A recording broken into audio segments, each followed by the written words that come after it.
welcome to Information Please, your Peoria Public Library on the air, bringing you information about your library and your community. And this evening, my guest is our local author and historian, Norm Kelly.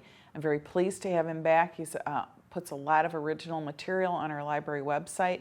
So we're going to talk about fiction this evening, as he is also a fiction writer. Hi, Norm. Hi. Glad to be back. It's been quite some time. It has. Yeah. It has been a while. I thought that I had just grown old and gone away. No, Norm never goes away. No, I hope not. Yeah, but one of the reasons I wanted you on is we are having our local author fair here on November 15th, and it's a great chance to come and meet all of our local authors at once. You know, we have a lot of local authors that call up and, oh, can I do a book signing?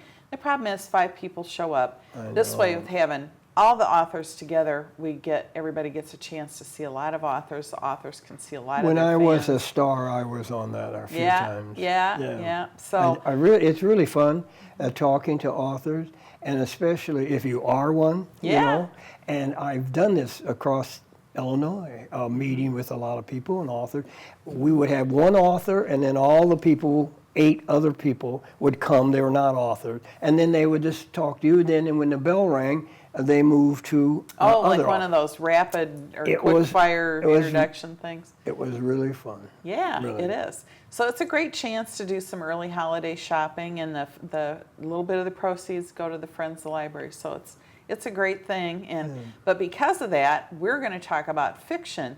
And people may not realize that in addition to being a historian and writing all the historic articles you do, and are still interviewing now some of our young and upcoming youngsters. So we had a recent article in Art and Society about a young lady that was born here and has become pretty darn famous. Really? Yeah. Just her first book? Yeah, her first book, and took off like a rocket. Yeah.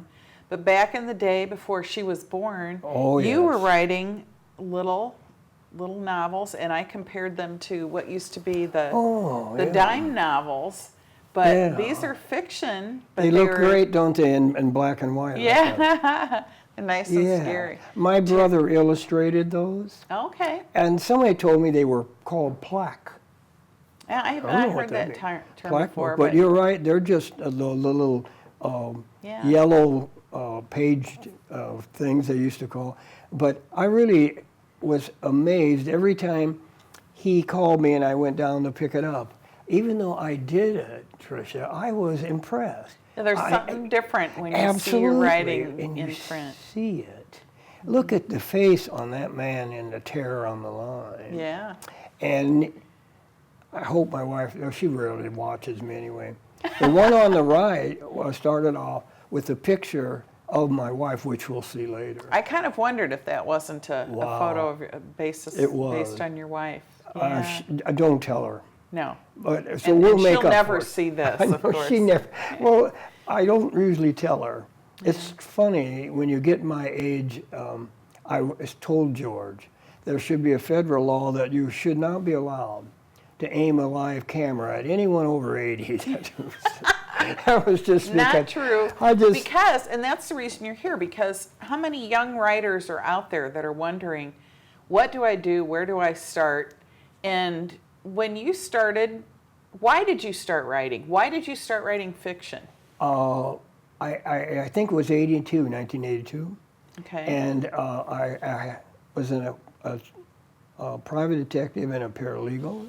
And the office where I worked, it closed for a lot of reasons. And I was unemployed. And I began to run. I started running long distance. The weird part of it was I ran a lot at night, which really upset my wife. Imagine. Yeah. And when I saw what I thought just reminded me of wolves, they were running almost with me. And when I came home, I just wrote Running with Wolves.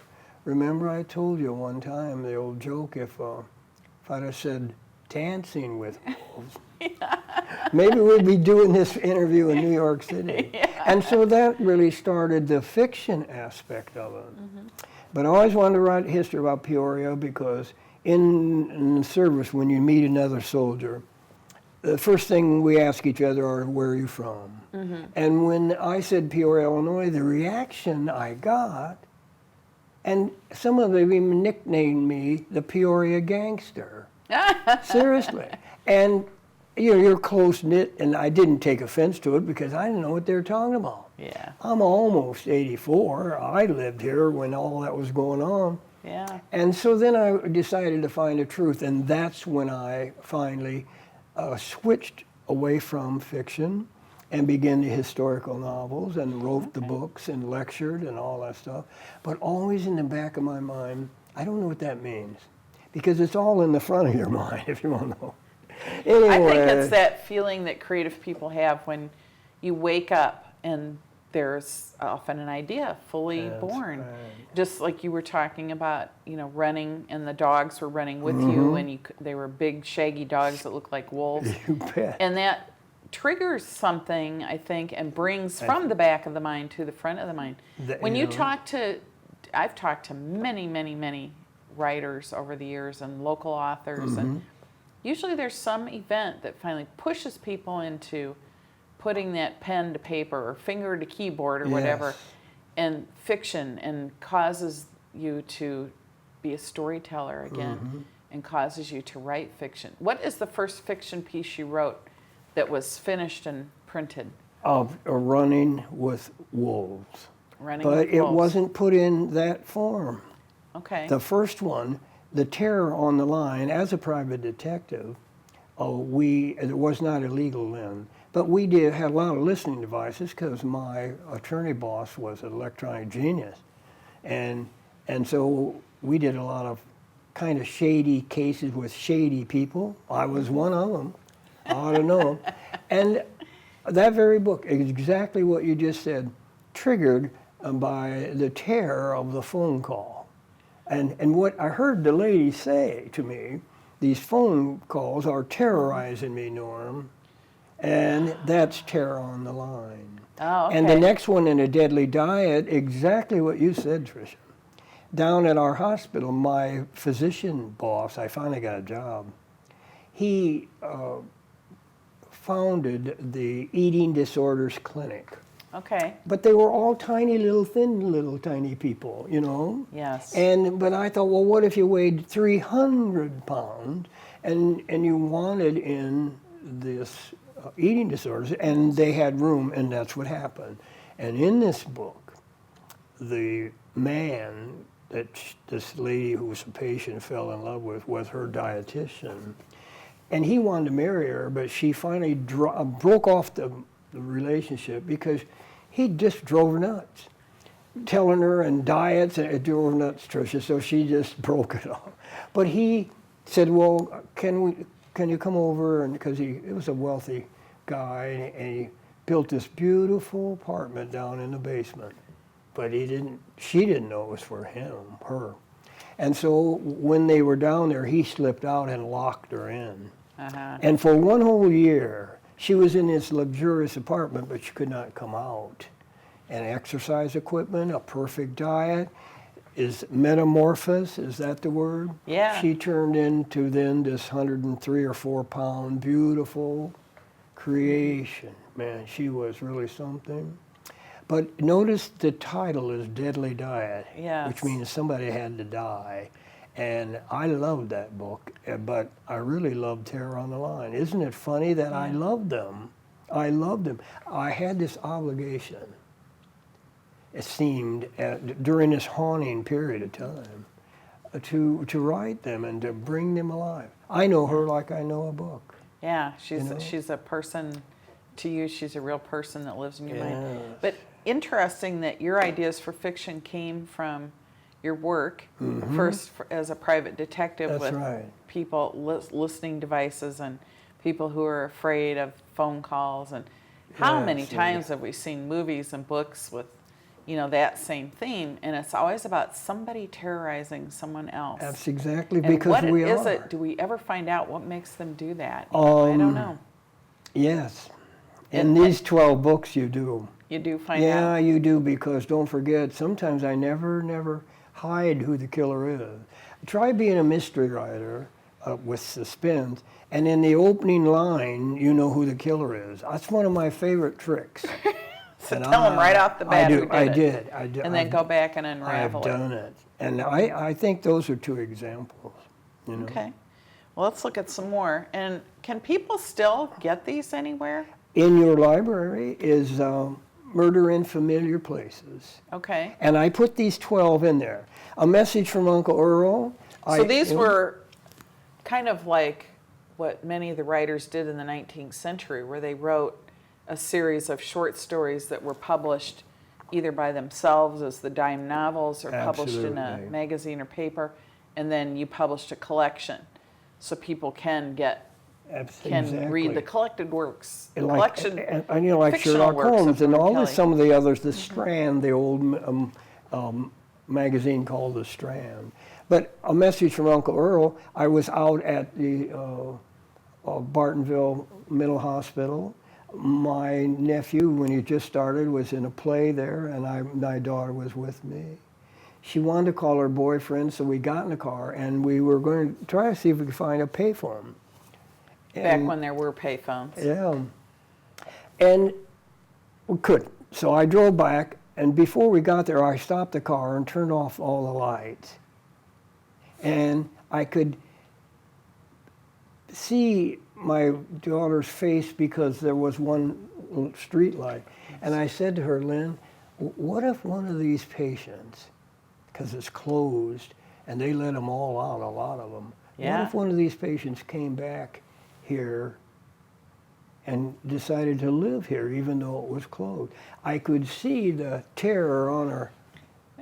And I knew I had a wonderful story, and Welcome, A Message from Uncle Earl is, in a sense, a ghost story surrounding that story.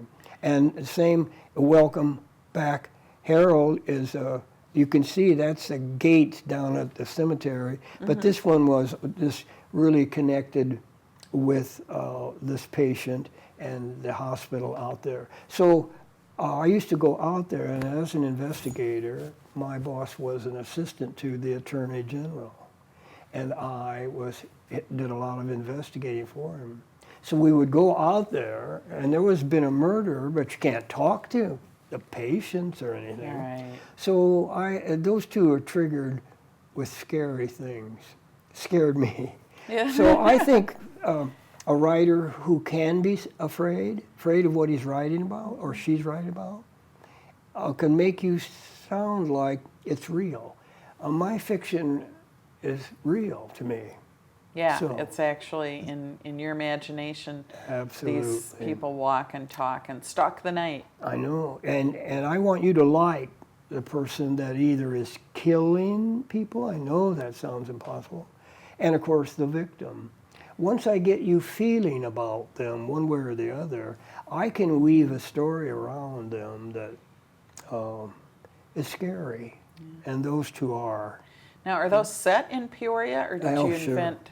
No, so you actually use Peoria as your setting. Yeah, I usually do, and I won't write about people unless they have a connection here.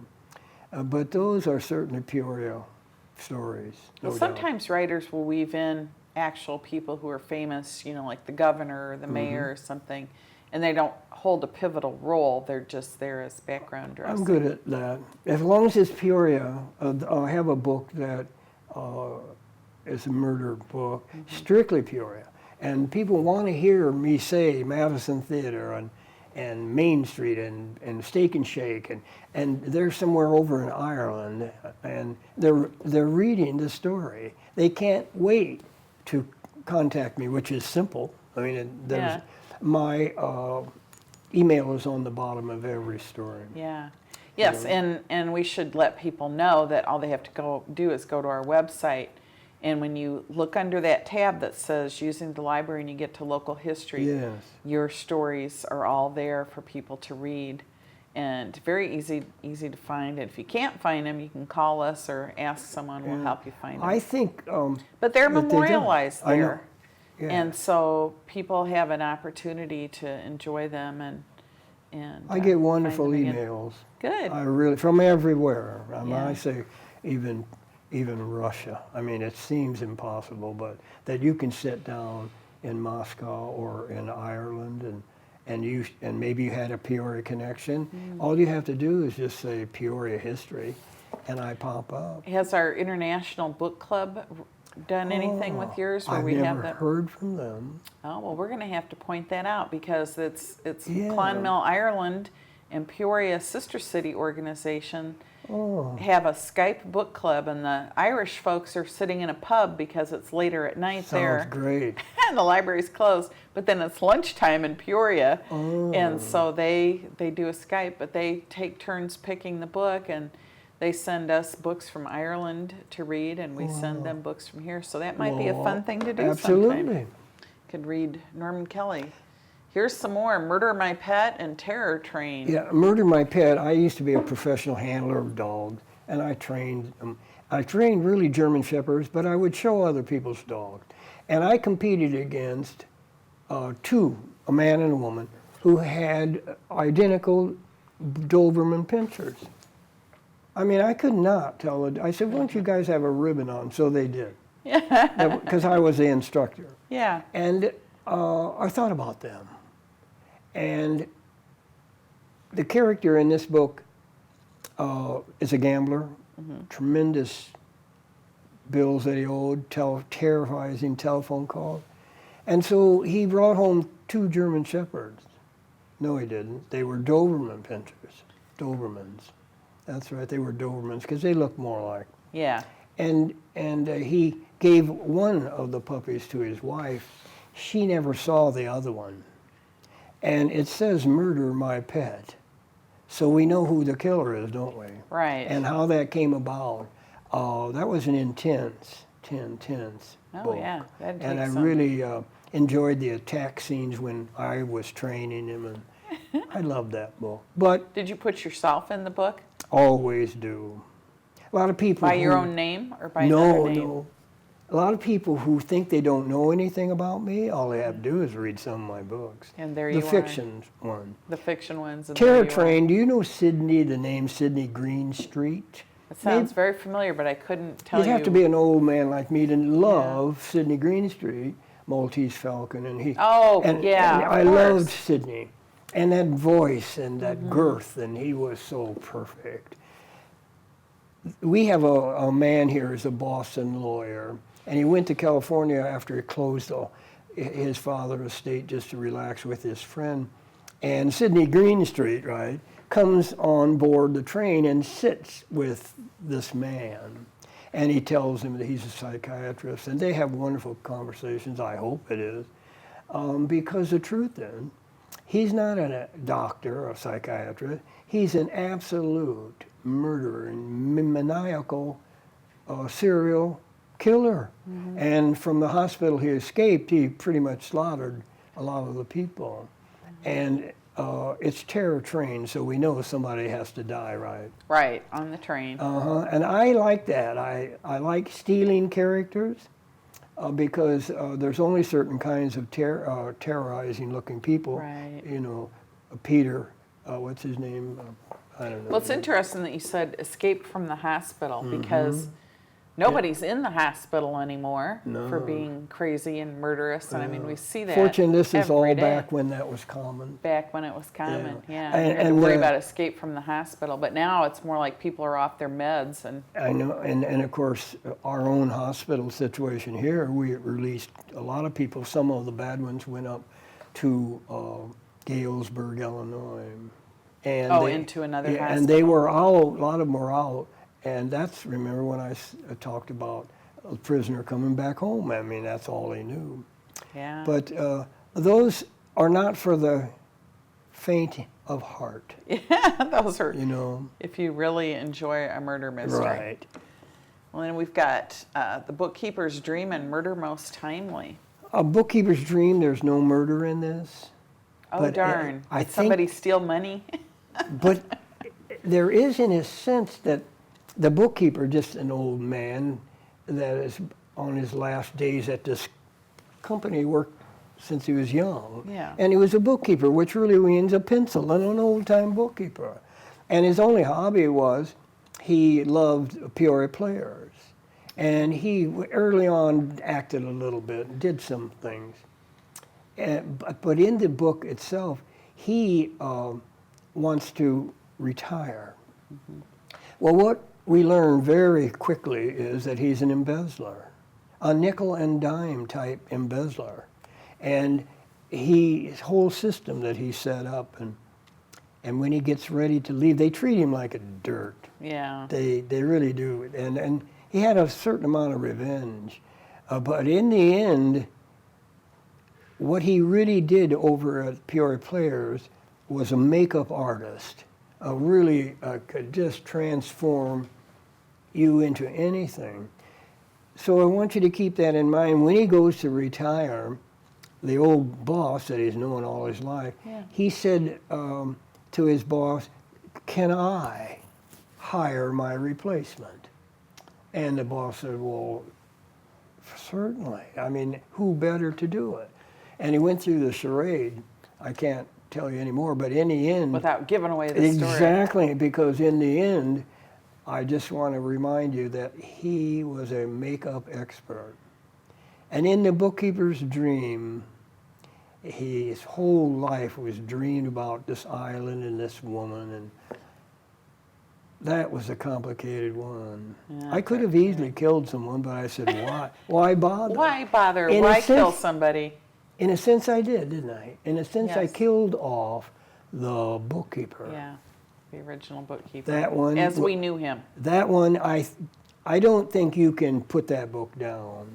That's what I think, anyway. Page turner. And since I did it in the 80s, I've had hundreds upon hundreds of people say, "Wow, Norm, how'd you think that up?" Which is what they all say, and my answer is always the same. I don't know. I don't know. It was in the back of my mind. Murder Most Timely, complicated thing. I was at a bar and they were all talking about mother-in-laws, and they weren't talking jokes like Tina Turner. Yeah.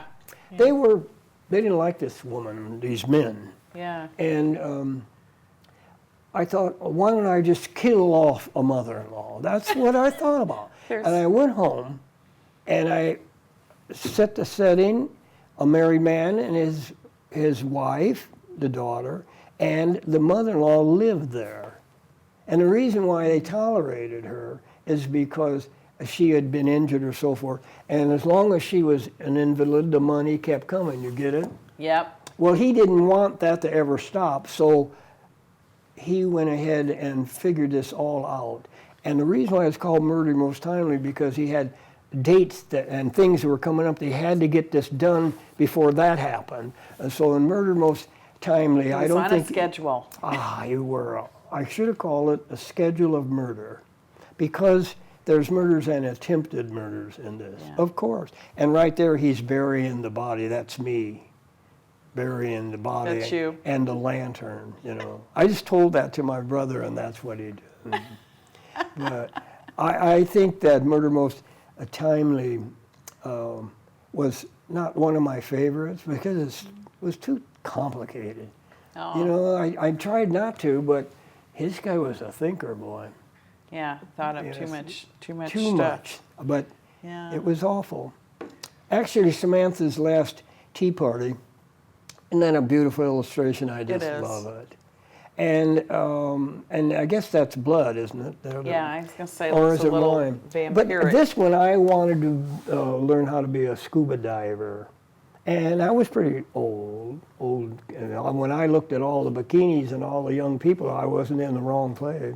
But anyway, so I did. I passed a lot of very tough things to do. But then finally, you have to sit in 8 foot of water, sit down. The instructor comes down. You're in full scuba gear, and you have to then take the mouthpiece out and put it back in.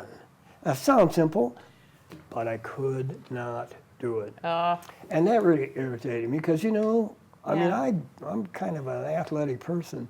But later on he said, well, Norm, older people realize that it'd be stupid to do that. I think he was trying to be nice to me. But anyway, they gave me my money back, and it's something that I didn't get done. And so then I wrote Samantha's Last Tea Party, and the man in it is a scuba expert. He sells them down in Florida. He gets an offer to run one of those stores in Connecticut. And when he goes up there, he meets Samantha. Samantha was a Olympic diving champion. Yeah. And not a very attractive lady, but anyway, they do get married, and I mean, they live like 6 Donald Trumps apparently. I mean, this was something. And he got used to it. Well, in about 10 years, she just wanted to dump him. And so when the talk came about that, terrorized him, and he devised a device, a way of killing her. And it was witnessed by almost 100 people. Oh. I really would challenge anybody to tear that plot apart. Ring of Truth. There was in my lifetime when I was like 10, a little girl that died. And when that first child, a person that you know when you're young, Yeah, died, when you're young and stayed somebody with dies. me. So down at Schmagers Park, it's been by the edge of El Vista. That's where I grew up.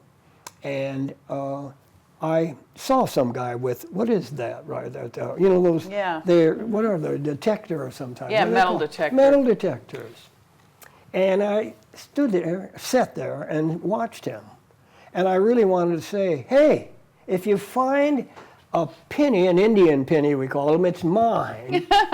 That's She the truth. lost one there. Absolute truth. Came home and quickly wrote Ring of Truth. And the man in it, of course, finds a ring. Oh, great. And it leads to the body and a very interesting plot called Ring of Truth. Yeah. And I like his. That's really down in the ground, isn't it? Yeah, it is. Isn't that underground. neat? Yeah. You know what?